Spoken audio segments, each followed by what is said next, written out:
안녕하세요. 오늘은 10월 9일입니다. 오늘도 10분을 사용하셔서 저와 함께 성경에 있는 사실과 영을 만지는 시간이 되기 바랍니다.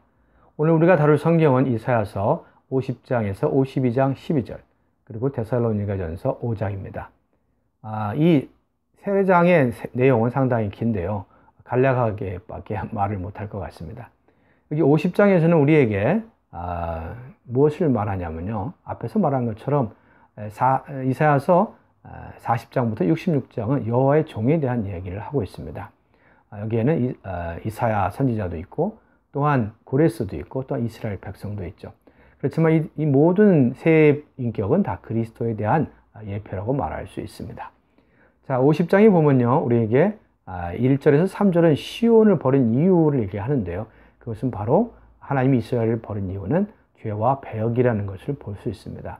그리고 4절에서 9절은 여호와의 종이 배운 학식과 그가 살았던 생활을 말을 합니다. 물론 이것은 이사야를 말하지만 또 한면에서는 그리스도를 예표하고 있습니다. 4, 5절에서는 주 여호와께서 학자들의 혀를 내게 주사 나로 공고한 자를 말로 어떻게 도와줄 줄을 알게 하시고 아침마다 깨우치시되 라고 얘기를 합니다.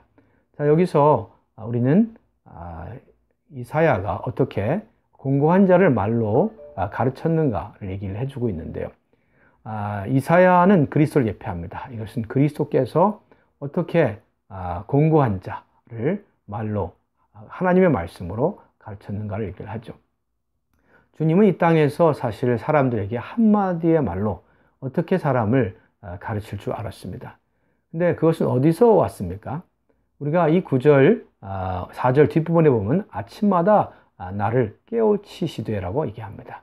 주님도 남을 가르칠 수 있는 그 가르침을 아침에 주님 아버지 하나님을 접촉함으로, 즉 아침에 아침 부흥을 하심으로 이러한 가르침을 받았다는 것입니다. 우리 또한 사람을 가르치려면 아침에 부흥될 필요가 있습니다. 자, 그럴 때 여기서 또 뒤에서는 뭐라고 말합니까? 내가 거역하지도 않고 라고 얘기합니다. 주님은 아버지께 거역하지 않고 순종했을 뿐 아니라 또 아버지의 음성에 귀 기울였습니다. 자, 여기에 6절, 7절은 그가 살았던 생활을 말하는데요. 나를 때리는 자들에게 내 등을 맡기며 나의 수염을 뽑는 자에게 나의 뺨을 맡기며 모욕과 침뱉음을 당하여도 내 얼굴을 가리지 아니하였느니라. 여기서 이것은 주 예수님이 이 땅에서 사셨던 생활을 얘기합니다. 그분은 자기를 치는 자에 대하여 어떠한 반응하지 않고 맡기셨습니다. 하나님의 주권에. 또한 모욕과 침뱉음을 받으셨는데요. 이것은 죄인인 우리를 위하여 이 모든 것을 받으셨습니다. 결국 그분은 수치를 당하지 않았다고 말을 하고 있습니다. 자, 10절에서 11절은 우리에게요. 불을 피우고 횃불을 둘러 핀 자에 대해서 얘기를 하는데요. 이것은 불과 횃불은 다 사람이 만들어낸 빛이죠. 이것은 우리가 이러한 자들의 결말이 슬픔에 눕는다고 말을 합니다. 이 말은 이스라엘 백성에게 더 이상 천연적으로 만들어낸 하나님 외에 다른 것을 빛이신 하나님을 외에 다른 걸 의지하는 것을 경계하라는 것을 얘기해 주고 있죠. 51장에서 52장 12절은 우리에게 사랑하는 이스라엘에 대해 애정을 품고 다루시는 걸 얘기를 합니다. 여기서는 주로 아브라함에 대한 그런 부르심을 얘기하고요. 또한 시온을 방문했다는 걸 얘기합니다. 여러분들 읽어보시면 알 것 같고요.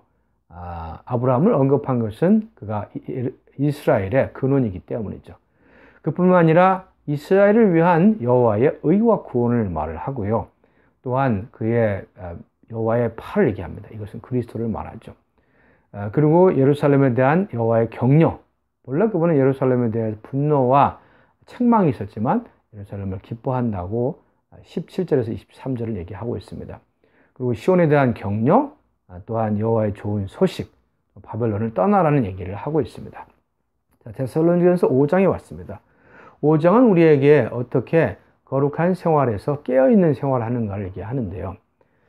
제가 6절을 읽어드리죠. 우리는 다른 이들과 같이 자지 말고 오직 깨어 정신을 차릴지라.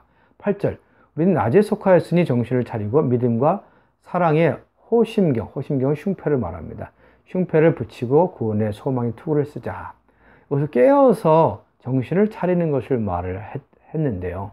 그러면서 여기서 흉패를 붙이고 또한 머리에 소망의 투구를 쓰라고 얘기를 합니다. 투구를 쓰고 흉패를 붙이는 것은 일종의 영적인 전쟁을 말하죠. 에베소 6장에 말한 것처럼 우리가 깨어있는 이 생활은 정신을 차리는 생활은 일종의 영적인 전쟁을 치르고 있다는 것이죠. 즉 적이 우리를 에워싸고 있다는 걸 알기 때문에 우리는 깨어서 정신을 차려야 합니다. 어떻게? 우리의 믿음과 사랑과 소망을 지켜야 합니다. 이러한 것을 지킬 때 이러한 것이 우리의 거룩한 생활을 하도록 해주는 안전장치입니다. 12절에서 24절은요 우리에게 이렇게 말을 합니다. 여기 말하기 전에 10절을 좀 제가 빠뜨렸는데 10절은 우리에게 예수님께서 우리를 위하여 죽으사 우리로 하여금 깨어있든지 자든지 자기와 함께 살게 하려 함이라. 자, 주님이 우리를 위해 죽으셨습니다. 우리가 자든지 깨든지 우리는 주님과 함께 살아야 합니다. 우리가 잔다는 것은 죽는다는 것이 이제 살든지 우리가 살아있든지 우리가 주님을 먼저 만나러 가든지 아니면 살아있든지 우리는 주님과 함께 살아야 합니다. 즉 우리는 이 땅에서 두 가지 의미가 있는데 한 면에서는 주님의 임재 안에 살아야 하고 또 한 면에서는 혼자 자기의 어떠한 몸으로 살지 않고 주님의 생명으로 산다는 것을 얘기해 주고 있죠. 자, 12절에서 24절은 우리에게요 동욕을 말합니다. 두 방면의 동욕인데 한 면에서는 믿는 이들의 동욕, 또 한 면에서는 하나님이 우리의 동욕에 일하시는 것입니다. 자, 영적이고도 거룩한 생활을 하기 위해서 우리가 어떤 동욕을 합니까? 여기에 몇 방면이 있는데요. 첫 번째, 인도자에 대한 우리의 인식과 태도입니다. 여기서 12절, 형제들아 우리가 너희에게 구하노니 너희 가운데 수고하고 주 안에 너희를 다스리며 권하는 자들을 너희가 알고, 여기서 인도자들에 대한 것을 알아야 한다고 말하는데 그들이 어떤 사람입니까? 여기서 다스리고 권하는 자라고 말을 합니다. 근데 그 이전에 그들의 권함은 주 안에서 해야 되는데요. 그뿐만 아니라 그들은 수고하는 자입니다. 장로, 인도자의 주된 일은 다스리고 통치하는 것이 아닙니다. 바울이 말한 것처럼 수고해야 합니다. 수고한다는 것은 성도들이 따라오도록 우리가 먼저 앞장서서 그 일을 해야 한다는 것이죠. 즉 본이 되어야 한다는 것입니다. 우리가 만일 본이 된다면 참되게 다스리는 것이고 또한 권면할 수 있는 어떠한 근거가 있는 것입니다. 우리가 먼저 앞장서서 본이 되고 따라오도록 본을 세우지 않는다면 성도들은 따라오지 않습니다. 수고하는 인도자들이 많이 나오기 바랍니다. 그럴 뿐 아니라 여기에 13절에 보면은 13절 말하기 전에 인도자들 스스로는 자신을 수고하는 자이기 때문에 성도들을 섬기는 노예로 여겨야 합니다. 13절은 그들의 역사로 말미암아 사랑 안에서 가장 귀히 여기며 너희끼리 화목하라. 한 면에서는 우리는 인도자들을 귀히 여겨야 합니다. 그들 스스로는 수고하며 본을 세우지만 우리는 그들을 귀히 여겨야 합니다. 그것뿐만 아니라 우리는 서로 화목해야죠. 교회 생활 안에서, 교회 안에서 두 가지 특징이 있습니다. 첫째는 인도자들이 스스로 본이 되어서 따라오도록 자기를 본으로 세우는 것이고, 그러므로 나온 그들에 대한 존경, 그들을 귀히 여기는 게 있죠. 또 한면에서는 성도들 가운데 화목이 있어야 합니다. 교회 안에 만약 인도자가 본이 되지 않고 하라고만 한다면 성도들은 따르지 않습니다. 먼저 우리가 앞장서서 본이 돼야 하고요. 성도들은 그들을 귀히 여기고 그뿐만 아니라 우리는 서로 화목해야 합니다. 자, 그 다음에 14절에 보면요. 형제들아 너희가 권하노니 게으른 자를 권면하고 마음이 약한 자들을 격려하며 힘이 없는 자들을 붙들어주며 모든 사람에게 오래 참으라. 여기 보면요. 교회 생활에 여러 종류의 사람이 있다는 걸 말합니다. 우리의 생각은 교회 생활은 다 아무 문제가 없다고 생각하죠. 그래서 유토피아로 생각합니다. 그렇지만 여기 보면요. 여러 종류의 사람이 있는데요. 보십시오. 게으른 자, 규모 없는 자를 얘기하죠. 그 다음에 마음이 약한 자, 이것은 혼이 작은 자입니다. 뭘 지적하면은 마음이 상해서 집회 안 나온다는 사람, 혼이 작은 사람입니다. 또 어떤 것을 감당할 수 없는 사람입니다. 그리고 또한 힘없는 자, 뭘 부탁하면은 지속적으로 할 수 있는 힘이 없는 자입니다. 이런 자, 문제가 많죠, 성도들 가운데. 그러나 이런 자들을 우리는 권면해야 합니다. 격려해야죠. 이것을 인도자가 할 뿐 아니라 우리 모두가 함께 할 필요가 있습니다. 자, 16절에서 22절은 우리에게 우리의 생활을 얘기하는데요. 우리의 동역이 있죠. 자, 여기서 항상 기뻐하는 것, 쉬지 말고 기도하는 것, 범사에 감사하는 것, 이것이 주님 그리스도 안에서 하나님의 뜻이라고 말하죠. 그뿐만 아니라 그 영을 소멸하지 말고 또한 신원을 멸시하지 말라고 말합니다. 또한 우리가 범사에 헤아려 좋은 것을 취하고 악은 그 모양으로도 취하지 말라. 이것이 우리가 해야 할 동역입니다.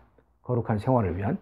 그 다음에 하나님은 우리를 위해 일하시는데 우리를 거룩하게 하고 보존하는 데 일을 하십니다.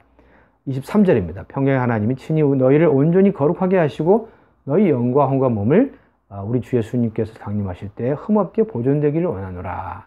여기서 우리를 온전히 거룩하게 한다고 말을 합니다. 그리고 영과 혼과 몸을 흠없이 보존한다고 말하죠.